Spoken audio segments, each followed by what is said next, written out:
Becky plodded dutifully to the top of the stairs. The infant gate was locked, so she hung over it and shouted, "Mummy, Daddy wants you." She was 3 and good at doing what she was told. "Mummy!" Margaret appeared from the living room, a duster in her hand. "What is it, Fatty?" she asked as she ascended the dozen steps. "Daddy told me to tell you he wants you." Becky had no idea why her father had suddenly pulled his hand out of the toilet bowl and issued the instruction, nor could she speculate on why he should be probing the waters that she wasn't allowed to touch, ever. It was work. When Mummy or Daddy did work, she accepted what she saw and watched, sometimes helping here and there in a 3-year-old way. Margaret pulled the spring ball catch on the gate while Becky scampered back to the bathroom. "What is it?"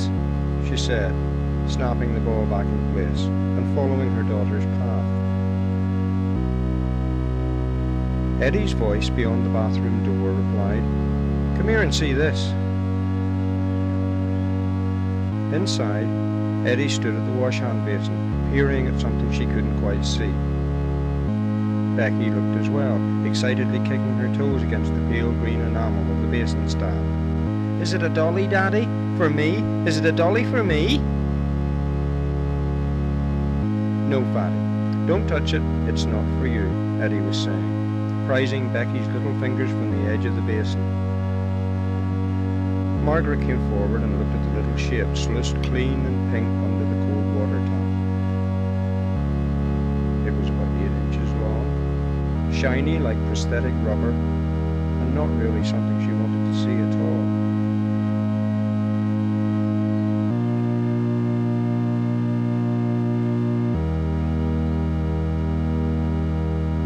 It was a baby human. Arms, legs, head, a little tucked-in bum, just like her own children, the 3 girls she'd tended from birth, and knew about from head to toe in all their private detail. Eddie scrubbed the little with his right hand, while holding it in his left. He turned it over, and Margaret saw a tiny penis between the legs, a scrotum no more than rough skin behind it, a bulbous belly button, the fingers and toes with tiny nails, the face squashed, flat-nosed, eyes crunched tight in a disgruntled frown, a tiny, tiny cupid mouth.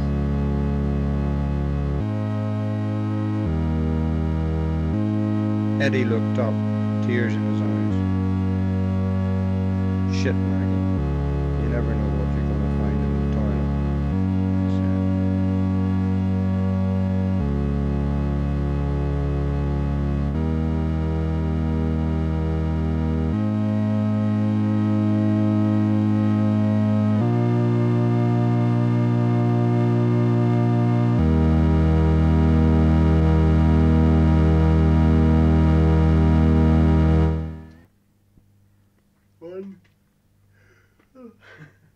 One, 2, 3, 4, 5, 6, 7, 8.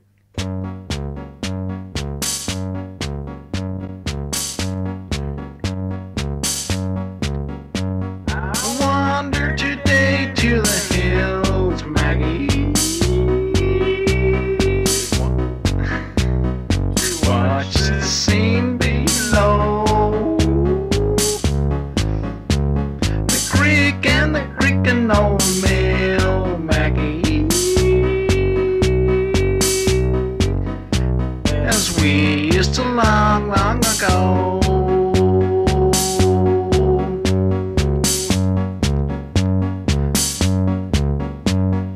Green grove is gone from the hill, Maggie, where first the daisy sprung. The creaking old mill is still, Maggie, and you and I were young.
logic can lead us.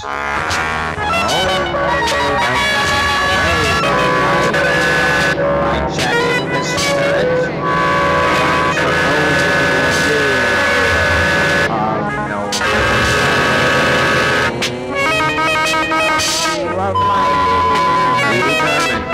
but reality is not to be denied.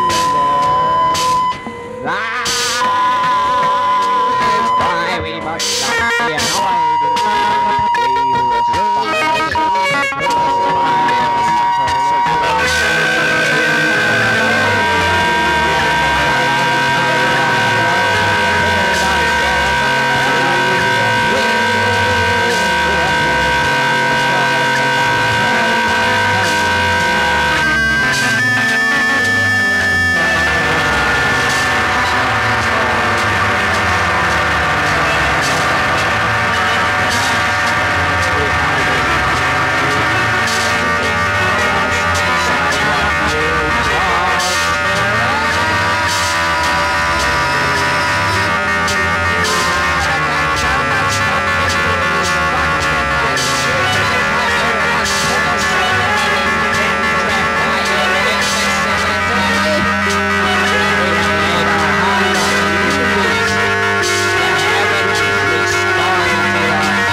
You might still have the strength of character to reach out and hold my whole being, press me kindly to your bosom and utter soothing nothings calm and soulishly. I fear it would not be like that. My member grows as I write. There is no hope for us, but there is no hope for me.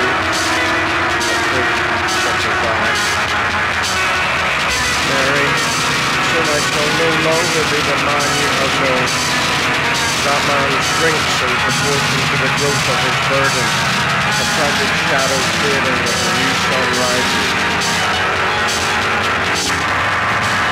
What can I say? The memory of you is a bitter joke in the context of my children's spirit. Your fair hair, your looks,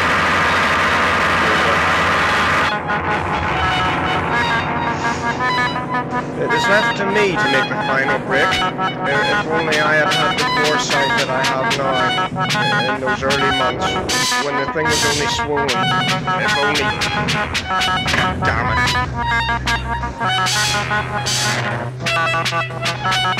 The facts are real. I am lost. My sweet Mary. Soon it will be over. And you cannot love me then. No woman can love me. Speech will be beyond me. Thought forgotten. I shall be a penis. A big penis. Languishing alone in eternal oblivion. Limp and useless. Remember me as I was before this awful affliction there. Remember that you loved me then, and that I loved you, and that I loved you. Love, David.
The box took my fancy immediately. I peered at it through the mango vines of the entrance hall. If I could have reached through the blue screen, I would have. I'd have picked it up and pulled it into the light, running my fingers over its orange surface as if I could eat its contents without opening it. I could have lifted it into the light and opened it to reveal the oyster within. I love an oyster in the tropics. They taste so salty. I was inside, though. I was inside and it was out. My mouth was watering for alien flesh. Whoever had left it there was a tantalizer, a strict bastard who knew how to disrupt the program. Well, I could last him out. I was no sucker for temptation. Oh no. I knew how to switch things. I wasn't going to give in because some trickster was trying me out. No, the fisher would have my balls, no doubt about it. I turned away, just as the grouper lunged and ate me with its big tooth-lined jaws. Oh boy, that was the worst. You couldn't have told me how bad being eaten alive was. Come to think of it, lots of people have told me how bad it was. They didn't know, really. They just talked about it. Talked about pain, or madness, or anything. It never really prepares you for it. It doesn't tell you just how lousy it is. Bereavement, that's another one. You're never ready for that, not entirely. I was in bits, that's what I was saying. All chewed up, all fucked in a mess of grouper bile and gunk from me. And still thinking, remembering. The fisher found me in several grouper claps deposited here and there outside. He shoveled them up, put them in the big pot and distilled me back to me. Then he kicked me out and set me down to meditate beside the blue glass. Don't think I wasn't unsettled by being eaten. On the contrary, I was shaky for quite a while, and I had to learn my asana all over again. Eventually, things quit annoying me. The still came back. The blue glass wasn't a screen for my fidgeting. I got into a rhythm okay. My mantra droned on, and my breath became shallow. Then I saw the box. The box took my fancy immediately. I peered at it through the mango vines of the entrance hall. If I could have reached through the blue screen, I would have. I'd have picked it up and pulled it into the light, running my fingers over its orange surface as if I could eat its contents without opening it. I could have lifted it into the light and opened it to reveal the oyster within. I love an oyster in the tropics. They taste so salty. I was inside though. I was inside and it was out. My mouth was watering for alien flesh. Whoever had left it there was a tantalizer, a strict bastard who knew how to disrupt the program. Well, I could last him out. I was no sucker for temptation. Oh no. I knew how to switch things. I wasn't going to give in because some trickster was trying me out. No, the fisher would have my balls, no doubt about it. I turned away, just as the grouper lunged and ate me with its big tooth-lined jaws. Oh boy, that was the worst. You couldn't have told me how bad being eaten alive was. Come to think of it, lots of people have told me how bad it was. They didn't know, really. They just talked about it. Talked about pain, or madness, or anything. It never really prepares you for it. It doesn't tell you just how lousy it is. Bereavement, that's another one. You're never ready for that, not entirely. I was in bits, that's what I was saying. All chewed up, all fucked in a mess of grouper bile and gunk from me, and still thinking, remembering. The fisher found me in several grouper claps, deposited here and there outside. He shoveled them up, put them in the big pot and distilled me back to me. Then he kicked me out and set me down to meditate beside the blue glass. Don't think I wasn't unsettled by being eaten. On the contrary, I was shaky for quite a while, and I had to learn my asana all over again. Eventually, things quit annoying me. The still came back. The blue glass wasn't a screen for my fidgeting. I got into a rhythm okay. My mantra droned on, and my breath became shallow. Then I saw the box. The box took my fancy immediately. I peered at it through the mango vines of the entrance hall. If I could have reached through the blue screen, I would have. I'd have picked it up and spat it into the light, running my fingers over its orange surface as if I could eat its contents without opening it. I could have lifted it to the light and opened it to reveal the oyster within. I love an oyster in the tropics. They taste so salty.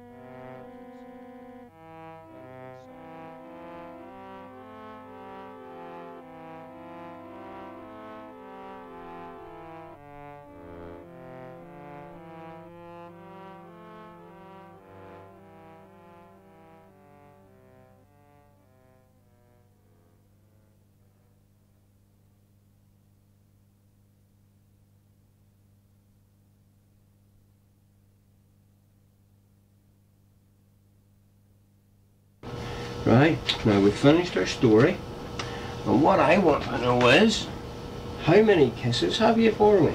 I've got one. Uh-huh. Have you got one? I've got one. Do you want it on the neck? Well, I can't get at your neck to do that. I can't get on it. There. I've got a big hug. You got a big hug for me. Well, can I have it? And a strangler. And you. No tickles, no tickles. No tickles, just a strangle. Any nosies? Any rubber noses? No, Emily. No, not tonight. Maybe not, because your nose is a bit stuffed up. Yeah. I think I've got another kiss for you. Where do you want it? Where? In the back of your head? No, I only give kisses on faces. Do you want it in your mouth? Do you want it on your nose? Do you want it on your head? Forehead? Cheeks? Cheeks. Right, now, snuggle down. Give me the hug. And a strangler. On a strangle. Right, come on. That's... You can't get away. You can't get away.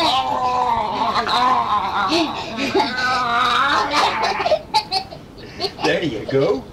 I got away. Now, you snuggle down and have a big sleep, okay? I'll see you in the morning. Night night, Fatty. Big dreams, big sleeps. Okay? I've got a letter for you. A letter? A letter for me? Here's the letter. I'll take the letter with me. But thank you very much. Big dreams, big sleeps, big night nights. Hey, lie down. See you tomorrow. Night.